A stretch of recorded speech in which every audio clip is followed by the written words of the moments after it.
मेघ के समान सांवले शरीर पर सुनहला पीतांबर, कानों में बिजली जैसे चमकते हुए कुंडल, सिर पर मुकुट, घुंघराले बाल, नेत्र लाल लाल रेखाओं से युक्त, गले में बनमाला सुशोभित, संपूर्ण जगत को अभय दान करने वाले विश्व विजयी भगवान अजित ने अपने भुजदंडों से वासुकी नाग को पकड़कर जे ही मंदराचल की रफ्तार बढ़ाई, ते भी खलबली मच गई। मछली, मगर, सांप, कछुए भयभीत होकर ऊपर आ गए। तिमिंगल आदि मत्स्य, समुद्री हाथी, गिराह व्याकुल हो गए। जे ही ऐसा मंथन हुआ कि सबसे पहले ऊपर हलाहल नामक अत्यंत उग्र विष निकला। अब वो समुद्र मंथन से निकला हुआ विष दसों दिशाओं में फैलने लगा।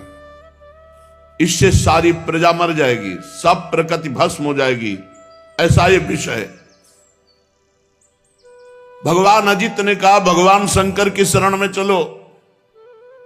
पहले निकले हुए इस हलाहल नामक विष से भगवान सांब सदाशिव ही बचाएंगे। भगवान शंकर सती जी के साथ कैलाश पर्वत पर विराजमान थे। बड़े बड़े ऋषि मुनि उनके वचन सुन रहे थे, भगवान शिव उपदेश कर रहे थे। तीनों लोगों को अभ्युदय और मोक्ष के लिए बड़े बड़े ऋषि मुनि उनकी आराधना करते हैं, भगवान शिव की। प्रजापतियों ने दर्शन किया और भगवान महादेव जी की स्तुति की।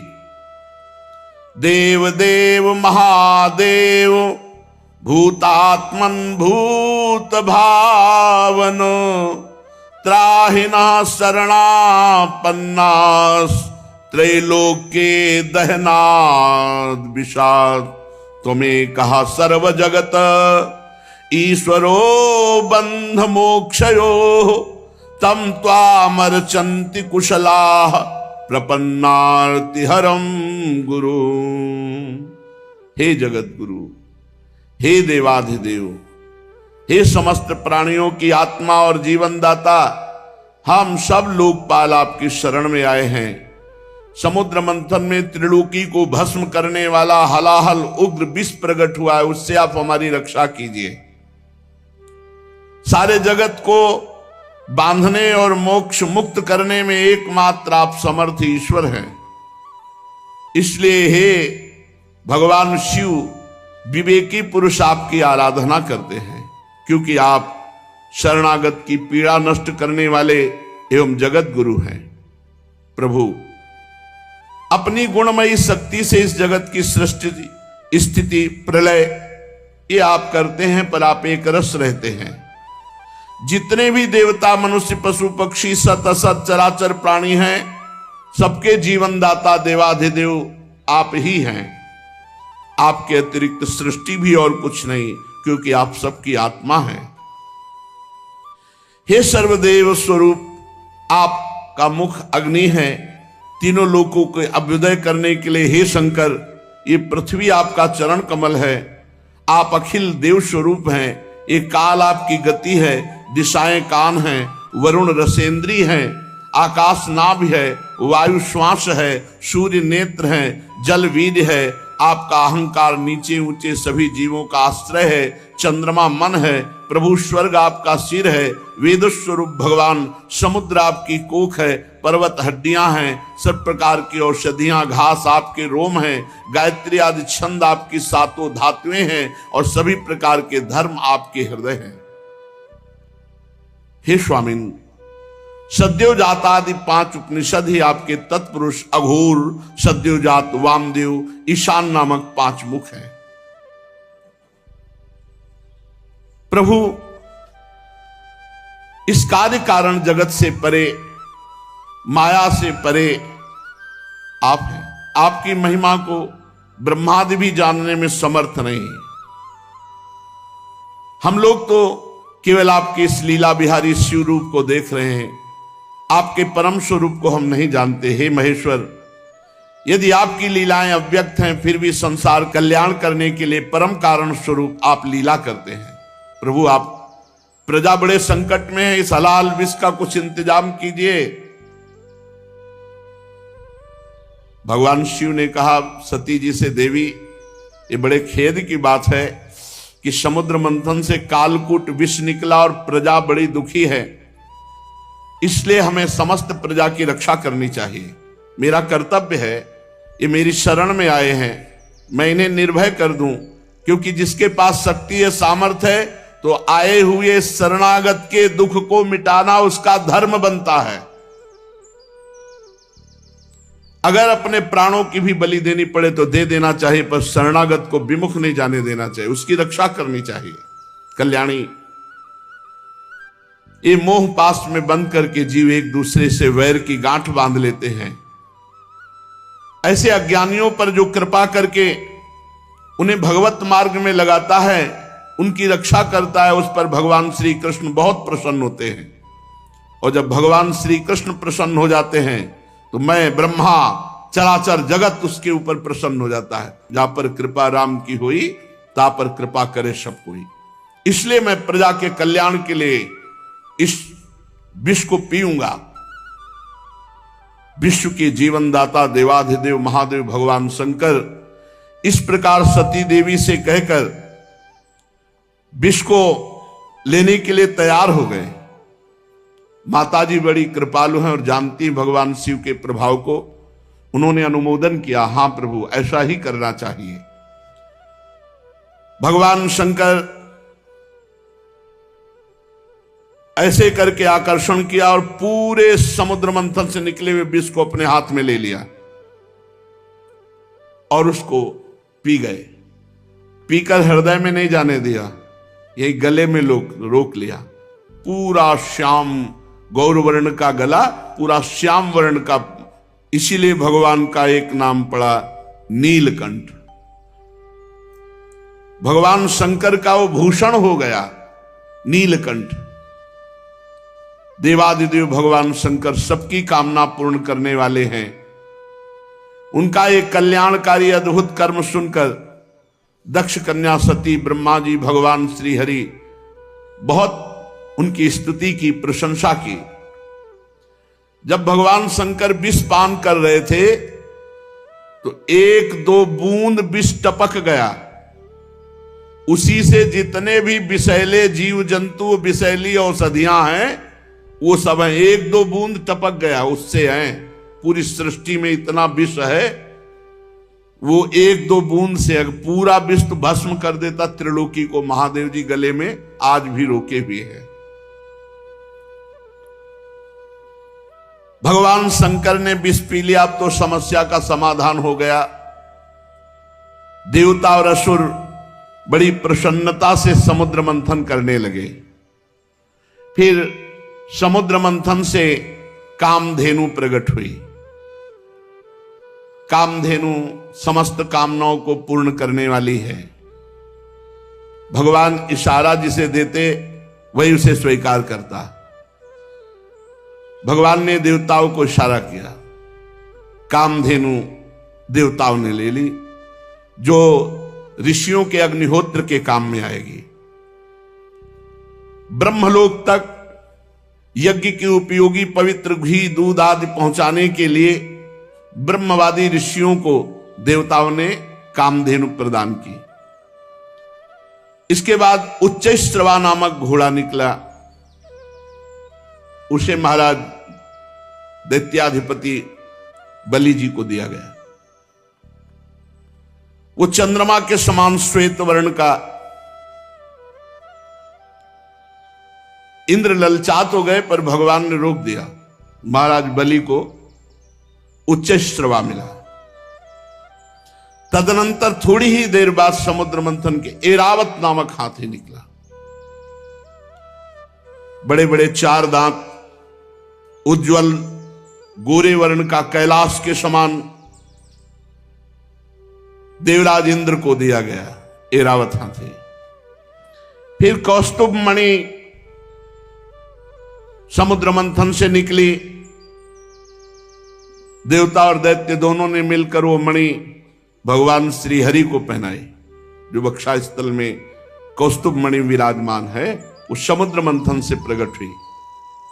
इसके बाद स्वर्गलोक की शोभा बढ़ाने वाला कल्प वृक्ष वो देवताओं ने ले लिया।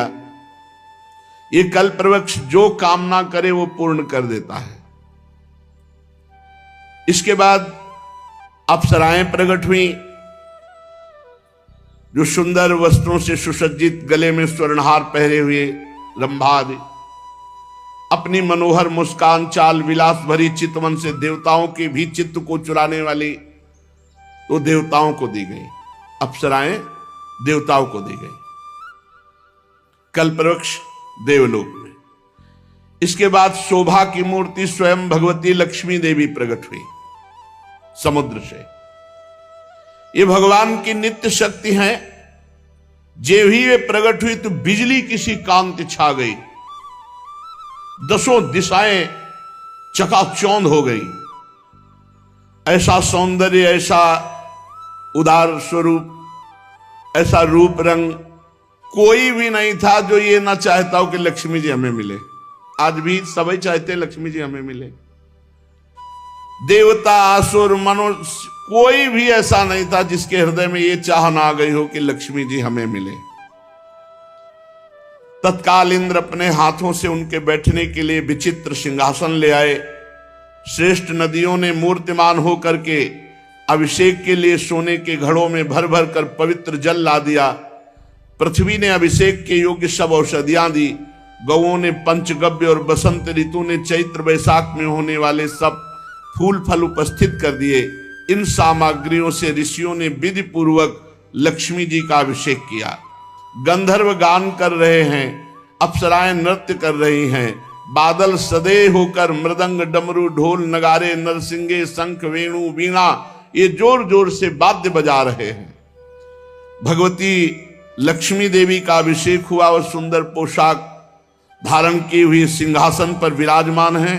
दिग्गज कलशों से उनका स्नान करा रहे हैं। वेद में ब्राह्मण वेद मंत्र पढ़ रहे हैं। समुद्र ने पीले रेशमी वस्त्र उनको पहनने के लिए दिया। वरुण ने वैजंती माला समर्पित की। प्रजापति विश्वकर्मा ने भांति भांति के गहने दिए। सरस्वती जी ने मोतियों का हार, ब्रह्मा जी ने कमल, नाग ने 2 कुंडल अर्पित किए। इसके बाद लक्ष्मी जी कमलों की माला लेकर किसके गले में डाले चली। लक्ष्मी जी के मुख की ओर देखकर जब वो मंद मंद मुस्कुराती हुई चल रही थी, उनकी पायजेब बज रही थी, कोई ऐसा नहीं था जो ललचा न गया हो लक्ष्मी जी हमें मिले। पर वो चाहती थी जो हमें चाहे ना उसको हम वर्ण करें।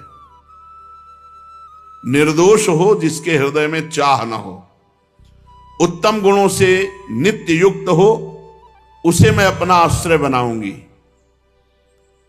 लक्ष्मी जी ने देखा गंधर्व, यक्ष, असुर, सिद्ध, चारण, देवता सब चाह कर रहे हैं।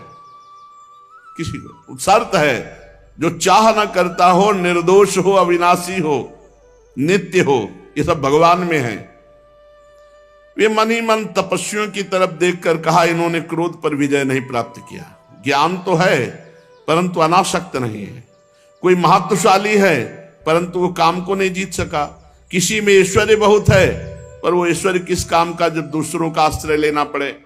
किसी में धर्माचरण है तो प्राणियों के प्रति प्रेम का पूरा वर्ताव नहीं। त्याग है पर केवल त्याग से ही थोड़ी मोक्ष हो जाएगा, तब तो बोध होना चाहिए। किन्हीं किन्हीं में वीरता है पर वो भी काल के पंजे के बाहर नहीं है। कुछ महात्मा ऐसे हैं जो विषयासक्त नहीं है परंतु अद्वैत समाधि में तल्लीन है। किसी किसी ऋषि की आयु बहुत लंबी है परंतु उनका सील मंगल मेरे योग्य नहीं। किसी का सील मंगल है तो आयु का ठिकाना नहीं। लक्ष्मी जी ने सबको देखा पर कहीं भी चित्त नहीं टिका। जब भगवान के ऊपर दृष्टि गई तो उन्होंने कहा, मुझे चाहते नहीं, ये हमें पसंद आए पर ये हमें नहीं चाहते।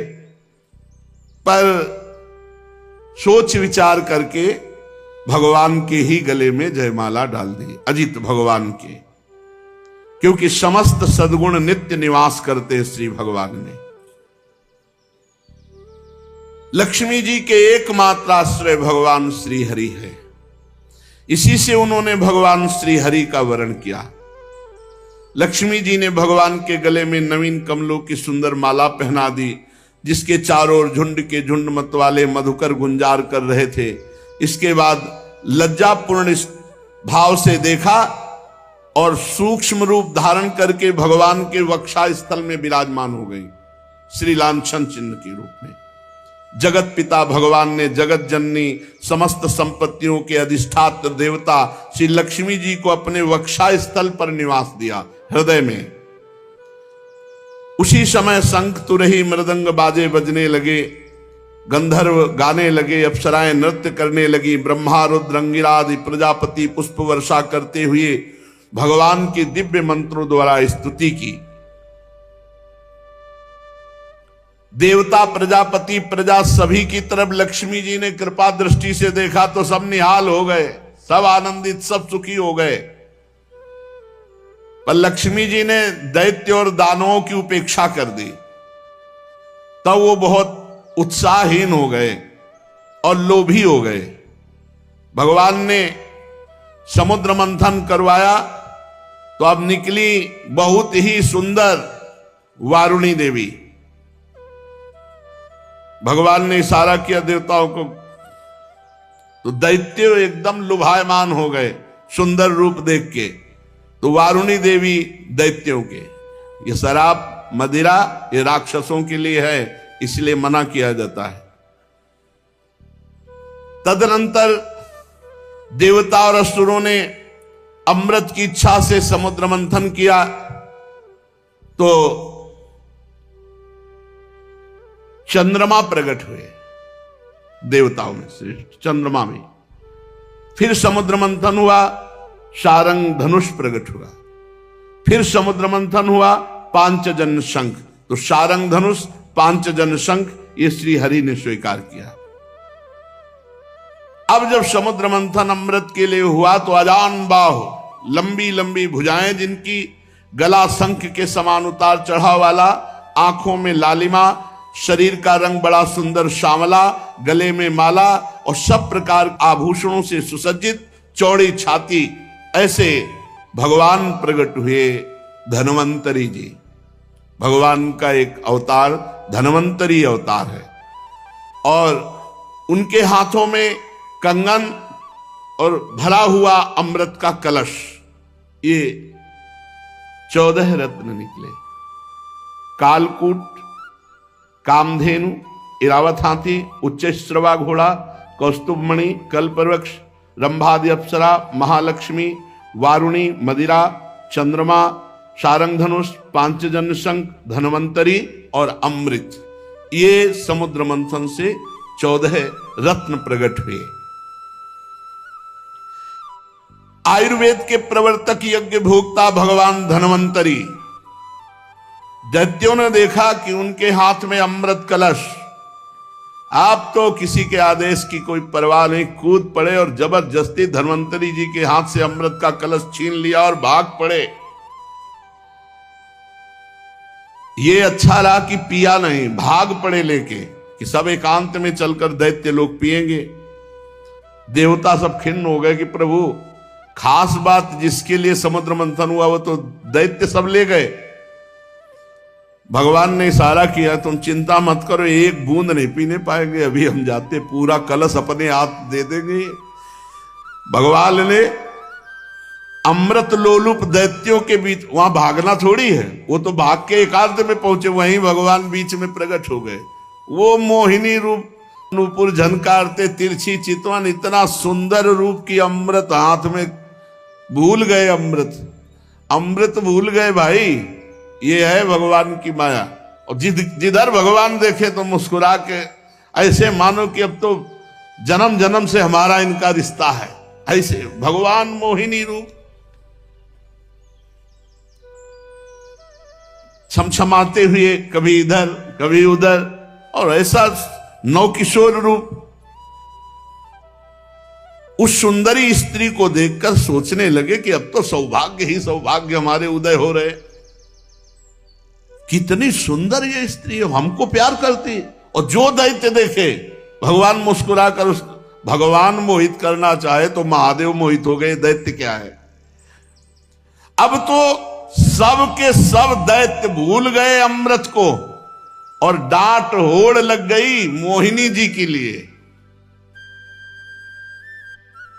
उनमें हाथ जोड़कर कहा, कमल नैनी तुम कौन हो, कहां से आई हो और क्या करना चाहती हो।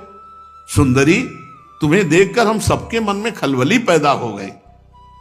हम समझते हैं कि देवलोक में या दैत्य लोक में या सिद्ध गंधर्व चारण लोकपाल कहीं ऐसी सुंदरी नहीं जैसी आप हो। तुम्हें मनुष्य तो देख भी नहीं सकते। सुंदरी, हमें लगता है विधाता ने हम पर दया करके भेजा है।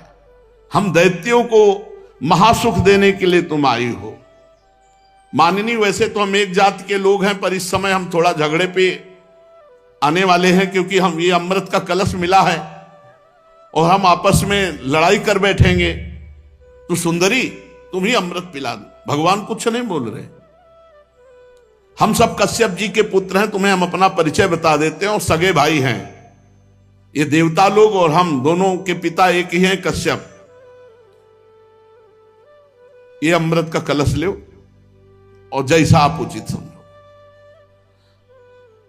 असुरों ने जब इस प्रकार प्रार्थना की तो भगवान और जो स्त्री लुभावना चाल होती, चाल, मुस्कुराहट और चितवन से कटाक्ष करते हुए कहा, आप लोग महर्षि कश्यप के पुत्र हैं। पहले साफ बता दिया, हाँ, कि हमारे ऊपर दोष मत लगा, हम पहले बता रहे। आप लोग अमृत के बांटने का न्याय भार हमारे ऊपर डाल रहे हैं। अरे विवेकी पुरुष उल्टा स्वेच्छाचारिणी स्त्रियों पर कभी विश्वास नहीं करते। तुम्हें और भगवान ये कहते हुए और मुस्कुरा रहे हैं। उनको लग रहा है कि मजाक कर रहे हैं। भगवान सत्य बोलते, त्रिकाल सत्य, कि ये रूप हमने धारण ही इसीलिए किया है। मैं किसी की नहीं हूं, ना आज तक हमको कोई पकड़ पाया और ना कोई पकड़ पाएगा मोहिनी रूप में। भगवान और हंसकर तिरछी कटाक्ष मार करके कैसा भगवान स्पष्ट वर्णन कर रहे हैं कि फसला मत हमारे पे। परीक्षित जी, मोहिनी जी की ये बात सुनकर दैत्यों के मन में आया कि मजाक कर रही है हमसे। उन्होंने हंस करके कहा कि देखो, तुम कोई भी हो, ये ले अमृत कलश। कलश लिया और तिरछी मुस्कान से भगवान ने मुस्कुराते हुए मीठी वाणी में कहा, देखो, यदि इतना विश्वास करते हो तो मैं उचित करूं या अनुचित बीच में टोकना नहीं। स्वीकार है? और मुस्कुरा दिया, बोले स्वीकार। बस बोले अमृत बांट दे ले दो, फिर देख पाओगे कि क्या स्वीकार किया है। बड़े बड़े दैत्य कुछ जहां शंका में होते कि यार पूरा अमृत उसके हाथ में दे दिया, तो मोहिनी जी उधर ही देखती, तो फिर वैसे मंत्रमुग्ध होके रह जाता। मंत्रमुग्ध होके दैत्य रह जा। अरे महाराज, भगवान हैं, भगवान, उनकी माया ऐसी प्रबल है, देख लो। लोक लोकांतर फिर वो स्वयं मोहिनी रूप धारण किए। दैत्यों, बड़ी बारीकी से मेरी बात समझो। मैं उचित करूं या अनुचित बीच में टोकोगे नहीं। अगर टोकना तो ले अपना अमृत कलश। नहीं नहीं नहीं, और मुस्कुराते जा रहे हैं। मुस्कुराहट भगवान की माया का प्रादुर्भाव हुआ है। मुस्कुराहट से सब दैत्यों ने कह दिया स्वीकार है। भगवान ने कहा, हम भी स्वीकृत हैं, माफ की हैं। इसका कारण दैत्य मोहिनी स्वरूप के मूल को नहीं समझ पा रहे और देवता जान रहे, इसलिए मोहित नहीं हो रहे। एक भी देवता मोहित नहीं हुआ मोहिनी रूप में, क्योंकि जानने हमारे भगवान है। तो देखो, अमृत ऐसे नहीं मिलता। सब लोग पहले नहा के आओ, स्नान करो और पूजन करो, स्वस्थ वाचन कराओ, तब अमृत मिलेगा। सब नए नए कपड़ा पहन करके और कुशासन पर बैठो और सबका हिस्सा पूर्व की तरफ कुश का हो। अब देवता दैत्य फटाफट स्नान करके, भगवान ने इशारा किया देवताओं को कि नहाओ कम, जल्दी नए कपड़ा पहन के बैठ जाओ आके। और दैत्यों से कहा पूरा स्नान सब, और भगवान नूपुर की झनकार करते हुए देवताओं की तरफ नहीं, दैत्यों की तरफ, किसी के भी ज्ञान का स्फुरण न होने पावे, सबको मंत्र मुग्ध किए। मोहिनी जी ने मुस्कान भरी चितवन से सब दैत्यों की तरफ कलश लेके निकली, बूंद नहीं पिलाया, आ रही हैं अभी। अब दैत्य तो इतना खुश हैं कि मोहिनी जी मिल गई। सुधरते हैं तो प्रियाजू के सामने ही सुधरते कर जो पीक दाली लिए खड़े याद, जो निकुंज बड़े सीधे नहीं तो बड़े टेढ़े महाराज, ये बहुत टेढ़े हैं इनको। अब ये अगर सीधे कहीं मिलते हैं ना तो प्रियाजू के सामने यहाँ वृंदावन में भोले भाले एकदम सीधे एकदम। महाराज जगत पिता भगवान हैं और वो मोहित कर रहे हैं। अब असुरों ने दृढ़ विश्वास करके भगवान के हाथ में अमृत कलश है और भगवान बांटने के लिए पहले दैत्यों के सामने से निकले, पर वहां कुछ और बांट रहे हैं। मुस्कान चितवन देवता पूर्ण विश्वास किए हुए कि मैं भगवान की शरण में हूं, भगवान परम मंगल करेंगे। दैत्यों की तरफ से आ रहे भगवान और उल्टा बैठाला, तुम इधर एक दूसरे की तरफ पीछे मुड़कर नहीं देखेगा।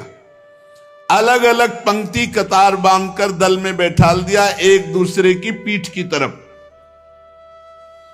दैत्यों के पास से ऐसे गए मुस्कुराते हुए, और ये अमृत वो है जिसमें बुढ़ापा नहीं आता, कोई रोग नहीं होता, कोई शोक नहीं होता। अरे देवताओं को, पर वो भी भयभीत रहते हैं। और भगवान नाम रूपी जो अमृत पी ले तो भवरोग से मुक्त होकर देवलोक भी जो जहां छोटा पड़ जाए, ऐसा आनंद देवलोक में क्या आनंद है। वहां तो पुण्य क्षीणे मृत्यु लोके विसंति भगवत धाम नामामृत राधा नाम सुधा रसम। इसलिए लुभायमान मत होना इस अमृत से कि बुढ़ापा ना आएगा। ये नहीं, मरने के लिए देवता भी तैयार हैं, मरना पड़ेगा उनको भी, क्योंकि जब प्रलय होती है तो ब्रह्मलोक तक समिट जाता है। परीक्षित असुर उमंग तो रहे थे, तो समझा कि जैसे हमारे आगे से कलश लेके निकल गई, ऐसे देवताओं के आगे से निकल के भी शुरू हमारी तरफ से करेंगे। और पीठ की तरफ थे देवता, और वो इस पर विश्वास कर रहे थे कि मोहिनी तो हमसे सबसे ज्यादा प्यार करती है, भगवान ऐसा दर्शन कराए। और विश्वास करके चुपचाप बैठे रहे। मोहिनी जी में इतना प्रेम था दैत्यों का कि किसी की हिम्मत नहीं हुई कि टोक दे। भगवान ने देवताओं को इशारा किया, बिल्कुल लाइनबद्ध सब। एक दो तो हल्के से देखने की कोशिश पर भगवान मुस्कुरा के तिरछी दृष्टि भगवान की दैत्यों की तरफ, फिर वो शांत हो गए कि यार नाराज ना हो जाए मोहिनी जी। अब मोहिनी जी सबको अपने नेत्रों की दृष्टि में बांधे हुए और देवताओं को अमृत पिलाते चले जा रहे हैं। राहु ने देखा कि कुछ गड़बड़ है, कलश तो आधा से ज्यादा खाली हो गया और अभी पंक्ति देवताओं की चले, हमें लगता है दैत्यों को बूंद नहीं मिलेगा। तत्काल चंद्रमा और सूर्य के बीच में, वो तो पीठे घुमानी थी, तत्काल घुमाया और अमृत बटी रहा। और भगवान बांटने की तरफ नहीं देख रहे थे, दैत्यों की तरफ देख रहे थे। चंद्रमा और सूर्य ने कहा प्रभु राक्षस है, दैत्य है। भगवान ने तुरंत सुदर्शन चक्र के द्वारा तो केवल ऊपर का अमृत केवल गले तक पहुंच पाया था। आज भी चंद्र ग्रहण और सूर्य ग्रहण उसी से पड़ता है।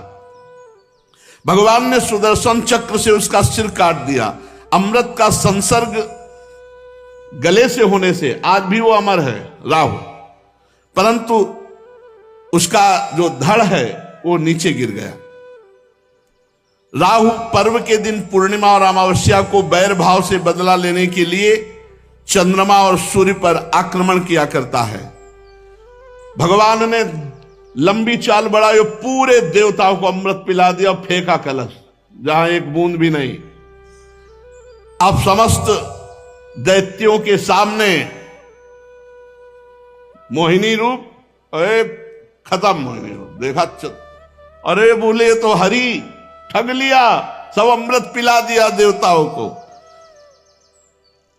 अब तो सब के सब असुरगण अमृत से वंचित और भारी क्रोध धारण करके भगवान के प्रति इसने छल कर दिया।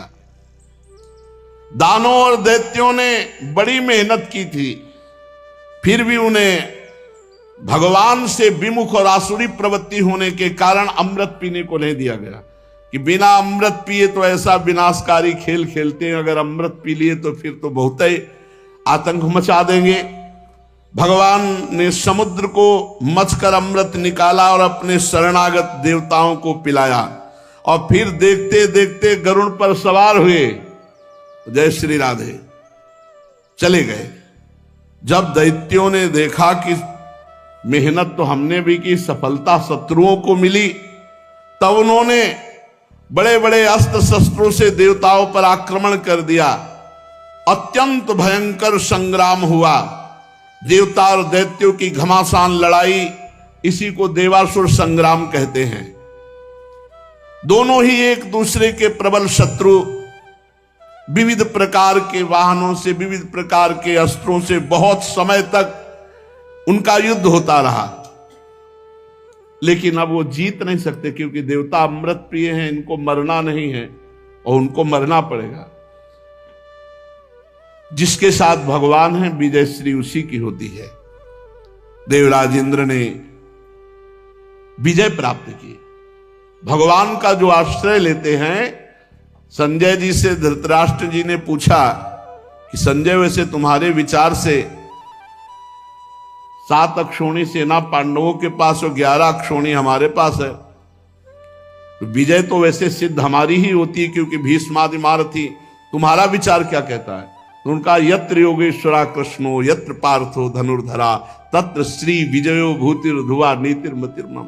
जहां भगवान श्री कृष्ण है और जहां भगवान के शरणागत अर्जुन है, वहीं विजय होगी। यद्यपि देवता बड़े बलशाली, अमृत पीने के बाद तो और बलशाली, और शुक्राचार्य जी संजीवनी के प्रभाव से दैत्यों को जिला देने वाले, पर भगवान का बल अमोघ है जो देवताओं के पक्ष में, इसलिए देवासुर संग्राम में देवताओं की विजय हुई। जो ये समुद्र मंथन लीला, भगवान की कृपा से देवताओं की विजय लीला सुनता है, उसके पाप नष्ट हो जाते हैं, भगवान के चरणों में भक्ति होती है और भगवान का कृपा बल उसको प्राप्त होता है। शेष चर्चा आगे। श्री राधा वल्लभ लाल की।